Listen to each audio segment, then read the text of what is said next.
Hi, I'm Alix Paultre, and I'd like to welcome you to another episode of Talking Timepieces. Today we're going to be talking about aviator watches. I've got 6 here to show you, various styles and manufacturers. The nice thing about aviator watches, they're one of the primary categories, I would say, of watches. You know what I mean? Sports watches, like wristwatch check. My Junghans Solar.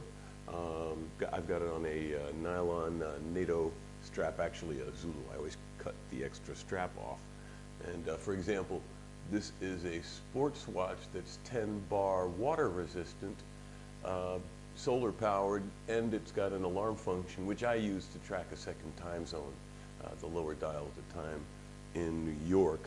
So for example, even though this has a rotating bezel like a dive watch, this is more of a sports watch. In fact, it's commemorative for the '72 German Olympics. So just because a watch has got a rotating bezel doesn't mean it's a dive watch, and just because there's an airplane on the face of a watch doesn't make it an aviator watch either. There are lots of different types of aviator watches. The primary aspect of it is legibility. Most aviator watches have a black face with white numerals, very strong contrast, and usually a very strong 12 o'clock marker to let the pilot know which side of the watch was up, because if you're in a vertigo or a disorienting dark situation, it's nice to be able to look at the watch and know exactly which way is the number 12. Now, I noticed the sharp-eyed among you may notice that I have a non-traditional aviation watch in this lineup, and that's because the Cartier Santos is the first aviator watch, period, first pilot's watch, period. It was created in 1904 by Cartier, the original Cartier. He was contemporary with the aviation pioneer Santos Dumont, and well, Santos complained to his buddy Cartier, hopefully over some strong beverages, that he couldn't reach into his pocket and pull out his pocket watch when he's flying his damn, oh, I love that clock, when he's flying his experimental aircraft. So Cartier created the Santos for him, which to this day is still manufactured in various iterations, but the basic design is actually very simple. I mean, prettied up by gold, but it's essentially a square watch with a screw-down bezel. So very functional design, and yet very elegant. So this is actually one of my favorite suit watches. But the whole aspect of a watch being a tool came about for men, at least, with the Cartier Santos. The actual first wristwatch was a woman, was for a woman, a baroness from Poland, if I'm not mistaken. Briquet made the first for her. It was a beautiful bracelet that when you flipped open a cover, you could see the time. And I believe they still make that design to this day as well. Talk about your horological history. But see, the whole aspect of a pilot's watch is so that the pilot can see the time primarily without having to take his hands or her hands off of the controls. Now, obviously the Santos isn't considered a traditional pilot's watch by today's standard. The primary influence now, I would say, would, aside from the iconic Speedmaster, which we'll be talking about as well, would be the German pilot's watch, or Fliegeruhr, which basically means pilot's watch in German. So I have a very nice example of that. I've got this beautiful Yonkers. Now, Yonkers is a micro brand. It has nothing to do with the Yonkers Aircraft Company besides the name, but it is a very dedicated company. They really tried to make some interesting pieces, and this is a open heart. You see, so we've got a nice looking clean German pilot watch face. I think they kind of spoil it with the words open heart underneath the open heart. I think that's kind of redundant. But the other signs of a German pilot's watch, the very large crown, the black face, very clean number markers, and in this case it also has a chrono. What I like about this one is that it's a display back and it's a hand wind, so you can actually see a very nice movement. Okay, I wouldn't say it's very nicely detailed, but it's nice in the sense that it's a clockworks in and of themselves are beautiful to look at. These are very plain because this is actually a Russian movement. This is a Polyot 3133, if I'm not mistaken. Yes, and which is actually a kind of a version of the Valjoux 7734. The Valjoux 7750 is known for its ruggedness. The 7734 is not. But in the case of Polyot, what they did was they replaced all of the bearing points with jeweled bearing points, and they ruggedized the entire movement. And that's why these movements were used also by the Russian military during the Cold War and probably today as well. But this is a beautiful example of a nice cross blending the Russian movement inside the German-made case and designed case, I mean, and well, it actually also says made in Germany on it, so it was probably assembled in Germany as well, because obviously the movement comes from Polyot. Now, that's the first one we have. The second one is another classic. It's a Breitling Chronomat. Now, the Chronomat, this one, I actually have had this one in my possession for about 30 plus years. I got it in the mid-'80s, and this is just a beautiful, beautiful piece. It's so old it has the old logo on it, but it's just in gorgeous shape. This is a Valjoux 7750. You could usually tell a 7750 by the vertical arrangement of the subdials, because, well, that's the layout that the 7750 has.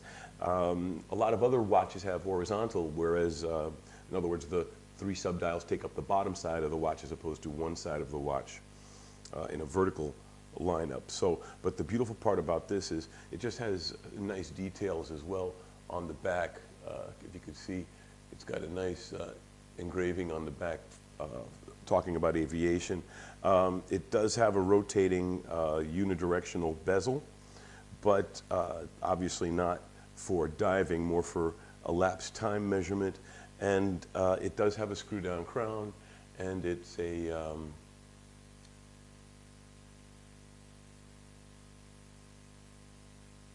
date function as well.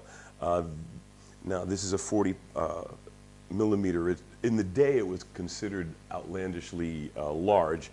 Now it's considered a elegant, suitable even for a suit. Well, actually, since this does have the deployant alligator strap and it's the shiny steel, it actually is suitable for a suit because it's got nice rounded edges that, even though it has these big bezel markers, unless your suit cuff is very tight, it should actually work with that. So, and the nice thing about the Breitling is that they've always been known as aviation watches, and they've got a very strong history in that as well. Now, the next watch I've got here to show is also a German Flieger style. One of the tells on the German Flieger style is it's got the triangle at the top of the face. In the 12 o'clock position, there's usually a triangle, sometimes flanked by 2 dots. But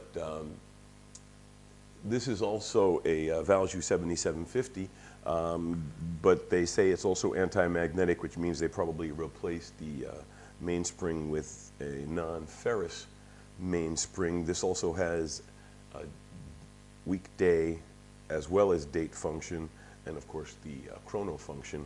What I like about this is very obviously a tool watch. The case is not shiny at all. It's a very nice, subdued, brushed, not quite matte, but more of a satin And well, it's a little on the smaller side at 39 millimeters, but it's a comfortable wearable watch. I've been using this lately as my knock around the house watch ever since I put the leather strap on my Speedmaster. Now it's too nice to wear and it's too much hassle to take it on and off, and I happen to have this with the same 20 millimeter strap length, so I started putting my Sniper Bay straps on it. I really do like the Sniper Bay straps because they really do have a nice buckle system, and you can get a nice fold. You could do a different kind of fold on the excess strap, different than your traditional Zulu or NATO straps. Now the next watch is one of my favorites in my collection, and that's my Sinn 142. Now some people call it the other space watch because several German astronauts have worn this watch, and some have actually worn it on the space station. But this is a beautiful, striking pilot's watch, space watch, aviation watch.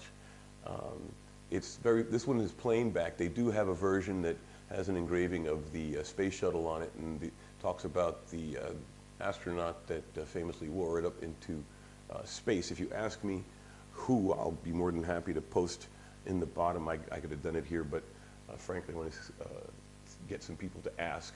But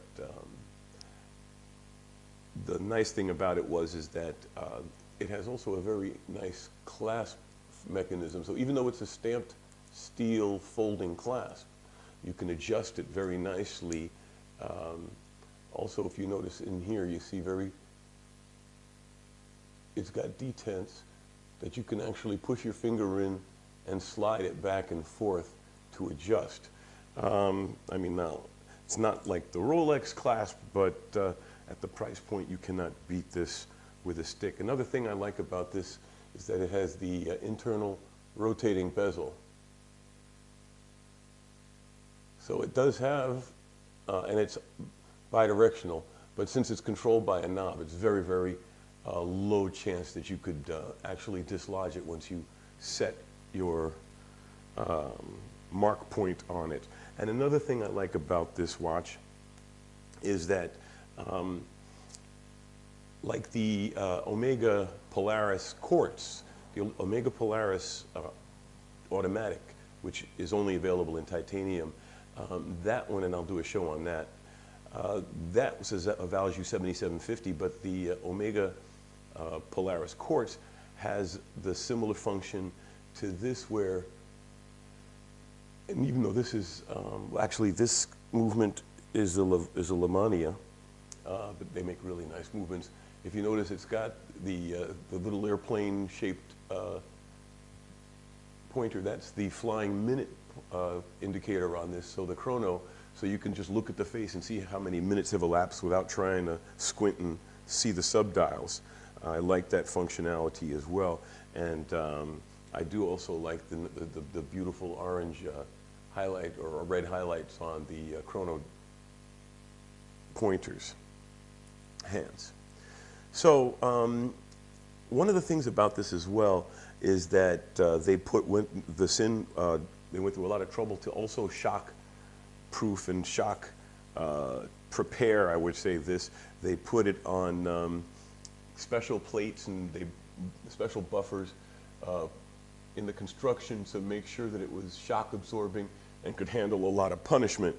The balance cock is on a shock absorbing Delrin plate, and the day and date wheel cams and chrono clutch wheel are made of Delrin as well. So they're really trying to make it a rugged watch. And although the strap is, the bracelet is stamped steel, it's actually very comfortable and very flexible. So I'm very pleased with how they executed it. So you'd be hard pressed to find a better aviation watch in this price point with this level of quality and durability. Now, I almost forgot. Let's go back real quick. I talked a lot about it, but I didn't show it to you. Here's the Cartier. See, this is, I've also had this. Actually, I didn't have this all this time. My first ex-wife had it when we were first dating over 30 years ago. And when she found out, and we're friends now, and when she found out I'm a big collector, she actually gave this to me out of her collection. So in one sense, I've had a relationship with this watch for 30 years, and now I own it. Fun, true story, in the 80s when she and I were trying to get settled in New York City, I actually pawned this watch for a couple $100 and managed to get it back. So not only is this a historic watch, it and I have a history together. So last but not least, we have the classic flight watch. As our friend Paul Pluto would say, man in the effing moon. Omega Speedmaster. This is the straight up man in the moon version. And I've got it on the alligator strap with the deployant clasp. The Speedmaster is just such a beautiful, beautiful piece. It's also based on Lemania movement and just known for its ruggedness, its quality. One of the interesting things about it, actually two interesting things. The first, if you notice, it has a tachometer bezel on the outside. So that's, if you have a marked mile or a marked kilometer or a marked whatever, and you time that flying or running or standing start or however you want to time it, but if you time something between those two known points and then you hit this when they cross it, it will tell you the number of units that the person or thing was traveling at. So it's basically a speed conversion scale. And that's a legacy of the fact that the Omega Speedmaster was made for race car driving or driving in general. You don't have to be a race driver to want to know how fast you're going and time yourself. And also the aspect of Speedmaster is Omega had three, well, they have multiple brands, but their three tried and true and long-term, I would say, tripod names would be the Speedmaster for racing, the Seamaster for water sports, and the Railmaster, which was anti-magnetic, which still is, for engineers. And so they covered their bases for the different markets in that sense, plus obviously other models. But the Speedmaster was originally made for racing, and it continues to show that legacy with the tachometer scale, which isn't needed for space flight. But the chrono is actually quite useful for timing rocket burns and such. And in fact, during the Apollo 13 disaster, they famously used their issue Speedmasters to time the rocket burns to get them back to Earth because the computers on their spacecraft were not operating due to the explosion and damage to the electrical systems in the command module. In fact, if you get the Apollo 13 commemorative Speedmaster, which is affectionately known as the Snoopy because that was the mascot, and there's a Snoopy on the front, there's also a arc marked of 23 seconds, which is the length of one of the more important burns, and it says, what would you do in 23 seconds? Which also underscores the importance of the timing capability of the watch, because in a 23-second time frame, if you're off by 10%, you're off by 2 seconds. So yeah, it would be quite critical to not skip off of the atmosphere and be lost in space or to burn up inside of Earth's atmosphere just because your stopwatch isn't very accurate or the pushers don't operate properly. So I hear a fire truck coming or something, so I'll just say thanks, and it was really nice talking, and have a great day.